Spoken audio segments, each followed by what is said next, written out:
All right, Shalom.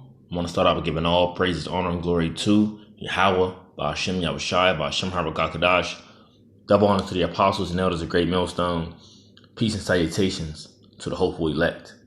All right, in this quick lesson, I want to go over the first book of Maccabees, okay? And I want to touch on a few articles dealing with this history, okay? As we know, the Bible is about prophecy, right? It's a prophetic book, but the Bible is also a historic book, okay? The Bible is a historic book with historical accounts that you can find in where? Your secular history, okay?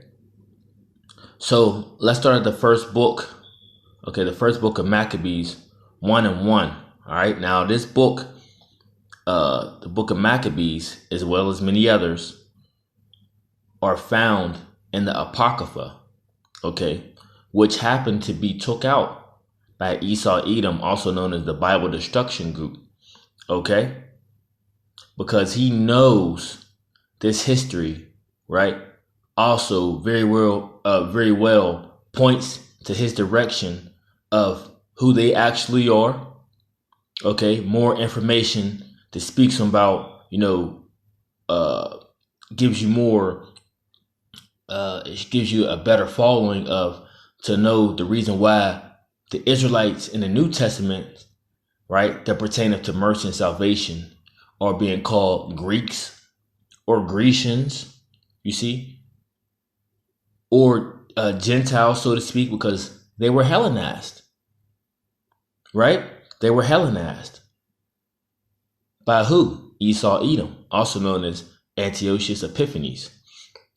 Okay, so without further ado, let's get quick to this quick lesson. This is the book of First Maccabees 1, verse 1. It says, "And it happened after Alexander, son of Philip, the Macedonian, who came out of the land of Chittim, had smitten Darius, king of the Persians and Medes, that he reigned in his stead the first over Greece." So who is this speaking about?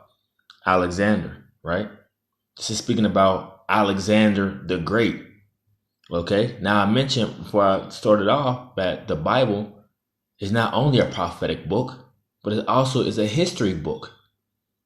Okay, it also is a history book, and it's keeping track of all the things that was going on around the world, and mainly speaking about the story of what was going on with the Israelites. Okay, the Lord's people, which are your so-called Negroes, Latinos, and Native Americans, and also you Israelites that have been scattered through the four corners of the earth due to the curses that came upon us, right? So this is talking about Alexander the Great, verse 2, "and made many wars and won many strongholds and slew the kings of the earth and went through the ends of the earth and took spoils of many nations, and so much that the earth was quiet before him. Whereupon he was exalted and his heart was lifted up," right? And it's always like that when you're dealing with these proud Edomites. "And he gathered a mighty strong host and ruled over countries and nations and kings who became tributaries unto him. And after these things he fell sick and perceived that he should die. Wherefore he called his servants, such as were honorable and had been brought up from his youth, and parted his kingdom among them while yet he was alive." Okay, so let's go into this history. That's something I was looking into earlier, right? Let's see if we can pull up another page.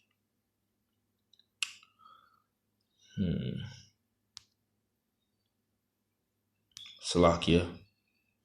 Let's try here. And I was just looking up, trying to find when Ptolemy, the year Ptolemy fled from Antiochus. So let's type this in, and this is in your secular history, right? This is dealing with Alexander the Great. It says, "When he asked who should succeed him, Alexander said, the strongest, which answer led to his empire being divided between 4 of his generals, Cassander, Ptolemy, Antigonus, and Seleucus." You see? So when you go back to here, First Maccabees 1, verse 6, it says, "Wherefore he called his servants, such as were honorable, and had been brought up with him from his youth, and parted his kingdom among them while he was yet alive. So Alexander reigned 12 years and then died, and his servants bare rule everyone in his place. And after his death, they all put crowns upon themselves. So did their sons after them. Many years and evils were multiplied in the earth." You see, so when these Edomites became, into, this rulership, right, as the Greeks, because they took that on as their name, right, evils were multiplied on the earth. You see, it says, "And there came out of them a wicked root, Antiochus, surnamed Epiphanes," right? So,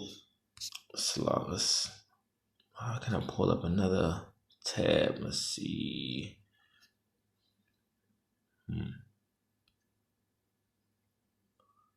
Oh no, I don't know what I just did. Nope.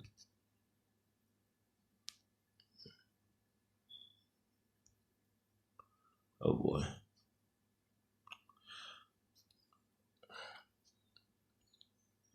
Slovakia.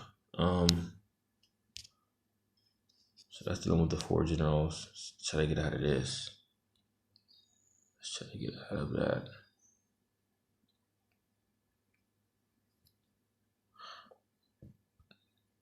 Okay, so where's we at? Slovakia. Okay, yeah, so we're dealing with it says, "And there came out of them a wicked root, Antiochus, surnamed Epiphanes." So let's go into this word real fast.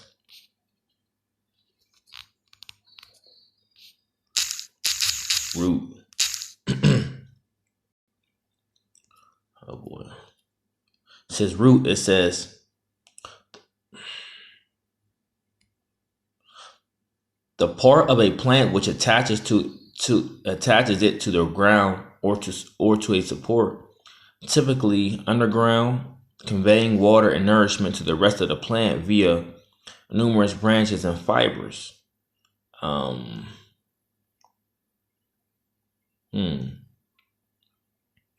Let's try to online etymology.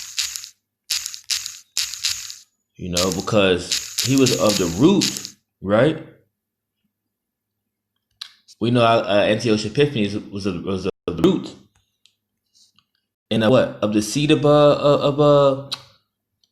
Esau, Edom. You see. So going to root. Let's see if I can find a point.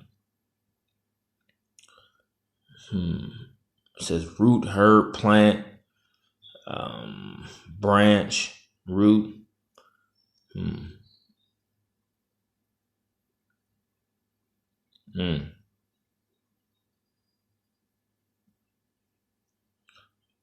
Philological sense from 1520 slang meaning penis. It's not really giving me what I was actually looking for. Roots.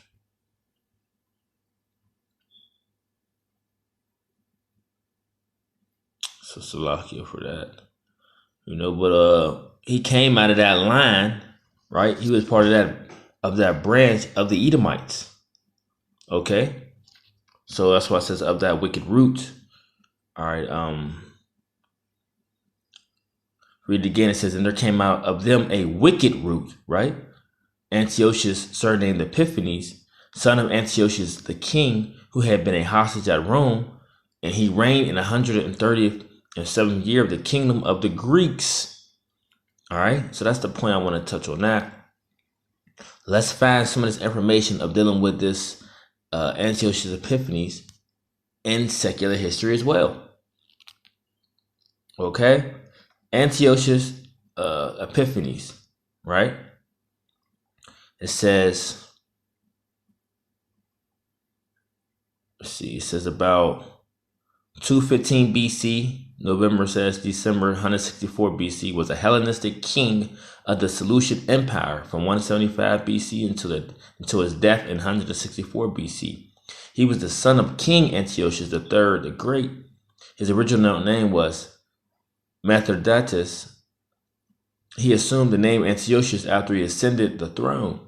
Notable events during the reign of Antiochus, I believe that's the 6th, if I'm not mistaken. The 5th or the 6th, so sloppy if I got one of them wrong. It says, his near conquest of Egypt, his persecution of the Jews of Judea and Samaria, and the rebellion of the Jewish, or the Jews, right? The Maccabean Jews, okay? Because they ain't Jewish, they were the real Jews, they were Israelites, okay? You see?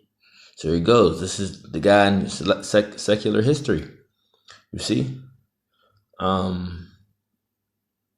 So this goes into a little bit about this guy. Antiochus was the first Seleucid king to use divine epithet on coins, perhaps inspired by the Bactrian Hellenistic kings who had earlier done so, or else building on the ruler cult that his father Antiochus the Great had codified within the Seleucid Empire. All right, let's go down. Right now, you see, what do they have on here in secular history? The Book of Maccabees. You see, hey, Esau know that the Book of Maccabees. He know all this. This is history, and all this is true information. Okay, and what backs that up? Because what? It's in the Bible. You see, but they took it out the Bible, right? So let's just go into a little bit of this real fast. It says, according to the authors of the books of the Maccabees, right? While Antiochus was busy in Egypt, a rumor spread that he had been killed. In Judea, the deposed priest Jason gathered a force of 1,000 soldiers and made a surprise attack on the city of Jerusalem. Menelaus,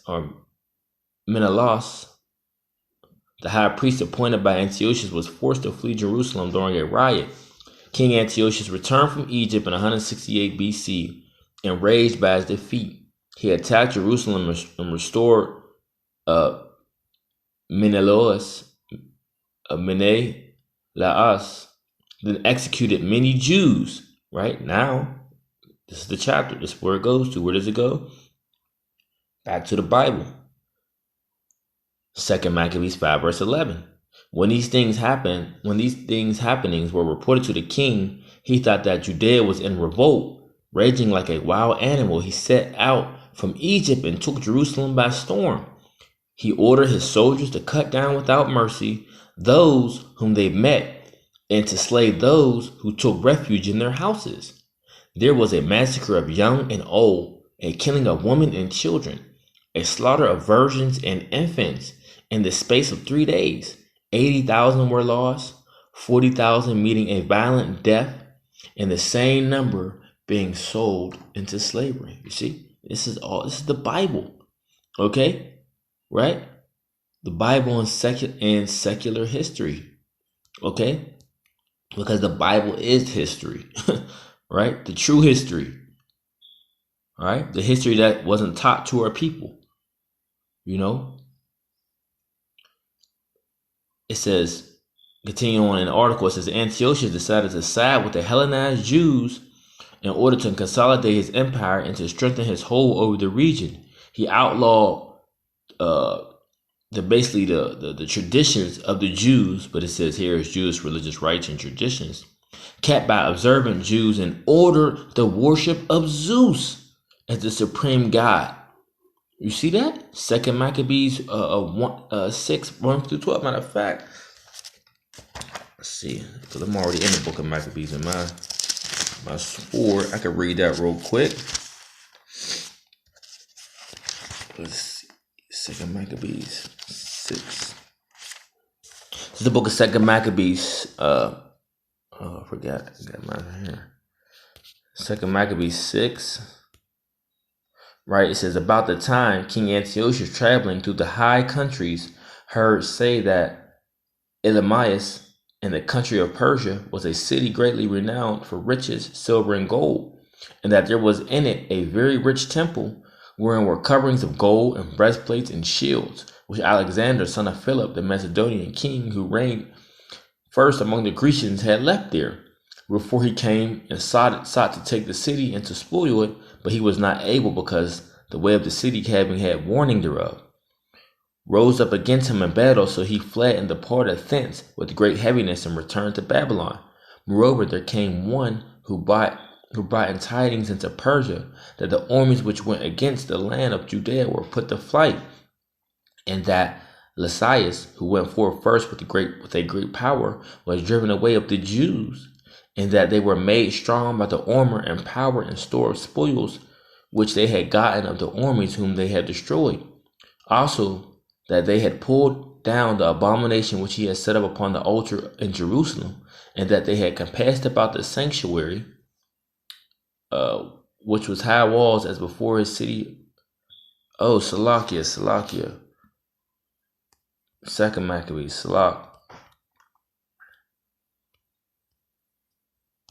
Second Maccabees 6. All right, so this is Second Maccabees 6 verse 1. That's what it said. Yep. It says, not long after this, the king sent an old man of Athens to compel the Jews to depart from the laws of their fathers and to not live after the laws of the Most High. Right? Remember, he was one of the king of the Hellenistic periods. And to pollute also the temple in Jerusalem, and to call it the temple of Jupiter Olympius, and that in Gerizim of Jupiter, the defender of the strangers, or of strangers, as they did desire that dwelt in this place. In the place, the coming and the end of this mischief was sore and grievous to the people, for the temple was filled with riot and reveling by the Gentiles, who daily with harlots and had to do with women within the circuit of the holy places. Besides that, brought in things that were not lawful. The altar also was filled with profane things which the law forbiddeth. Neither was it lawful for a man to keep Sabbath days or ancient feasts, or to profess himself to all to be a Jew. And in that day of the king's birth, every month, they were brought by bitter constraint to eat of the sacrifices. When the feast of Bacchus was kept, the Jews were compelled to go in procession to Bacchus carrying ivory. Moreover, there went out a decree to the neighbor cities of the heathen by the suggestion of Ptolemy against the Jews, that they should observe the same fashions and be partakers of their sacrifices, and those whoso would not conform themselves to the manners of the Gentiles should be put to death. Then might a man have seen the present misery, right? So what you are witnessing or listening to as the Hellenization of the Israelites happened to conform to the ways of the heathen, the Greekish or the Grecian way of life, right? And if they wasn't to do that, they were killed. So that's why many Israelites fled, right? They were fled so they can keep the ordinances of the Lord, right? But others have consented unto it. You see, so they have became right. Israel. They have became Gentiles, so to speak, right? Israelites with a Gentile mentality, right? Israelites with a Gentile way of life, right? Verse 10 says, for there were two women brought who had circumcised their children, whom they had openly led round about the city. The babes hanging at their breasts, they cast down headlong from the wall. And others that had run together into caves nearby to keep the Sabbath day, secretly being discovered to Philip, were all burnt together, because they made a conscience to help themselves for the honor of the most sacred day. Now I beseech those that read this book, that they be not discouraged for these calamities, but that they judge those punishments not to be for destruction, but for a chastising of our nation. And, that's exactly what happened, as, this, of all these things that have came about unto us, because it was a chastising to our nation for our disobedience to the Lord, right? Check this out. Let's go to the book of Baruch 4 verse 6. It says, ye were sold to the nations, not for your destruction, but because you moved the Most High to wrath. Ye were delivered into the enemies. For ye provoked him that made you by sacrificing unto devils and not to the Most High. Okay, so this is why these things came upon us. Okay. So going back here, it says this was anathema to the Jews, and they refused. So Antiochus sent an army to enforce his decree. The city of Jerusalem was destroyed because of the resistance. Many were slaughtered, and Antiochus established a military Greek citadel called the Arca. Right. The date of the Antiochus' persecution of the Jews in Jerusalem is variously given as 168 or 167 BC. And the commentary of the Book of Daniel, Newsom and Breed argued for 167, although they state that good arguments can be made for either chronology. All right. Let's see. And there's just some more good information on this. Just dealing with Antiochus Epiphanes and the things that happened to our people dealing with this devil. You know what I mean? But it was just something I thought I'd just touch on real fast to the spirit as I was reading the First Maccabees and looking up more information on what was taking place. Okay, but I want to see this, touch on this real quick. It says, according right now, I'm gonna tell you what the article says, and then what this the scriptures say. It says, according to the scroll of Antiochus, when Antiochus heard that his army had been defeated in Judea, he boarded a ship and fled to the coastal cities. Wherever he came, the people rebelled and called him the fugitive, so he drowned himself in the sea. So this is the article, and this is what the scroll said about what happened to Antiochus Epiphanes, right? According to the second book of Maccabees, right? He was horrifically injured in the following manner, which eventually led to his death. And that's exactly what happened according to the scriptures. What's that? Second Maccabees 9. Right? Second Maccabees 9, verse 5. It says, but the Lord Almighty, the God of Israel, smote him with an incurable and invisible plague. For as soon as he had spoken these words, a pain of the bowels that was remedially remedials came upon him, and sore torments of the inner parts, and that most justly, for he had tormented other men's bowels with many and strange torments. Howbeit he nothing at all ceased from his bragging, but still was filled with pride, breathing out fire in his rage against the Jews, and commanded to haste the journey. But it came to pass that he fell down from his chariot, carried violently, so that having a sore fall, all the members of his body were much pained. And thus he that a little afore thought he might command the waves of the sea, so proud was he beyond the condition of man, and weighed the high mountains in a balance, was now cast on the ground and carried in a horse litter, showing forth into all the manifest power of the Most High. And this is why they don't want to, they're really not trying to count the incredible, because they want to put it in a way where he was just scared, he committed suicide, he wanted to go drown himself in the sea. Nah, the Lord plagued this devil with an incurable disease, and had his basically, as I'm reading what it sounds like to me, has had his body being ate from the inside out, from whatever disease the Lord may have gave this man. All right, it says so that the worms rose up out of the body of this wicked man, and whilst he lived in sorrow and pain, his flesh fell away, and the filthiness of his smell was noisome to all his army. And the man that thought a little afore could reach the stars of heaven, no man could endure to carry for his intolerable stink. Here therefore being plagued, he began to leave off his great pride, and to come to the knowledge of himself by the scourge of the Most High, his pain increasing every moment.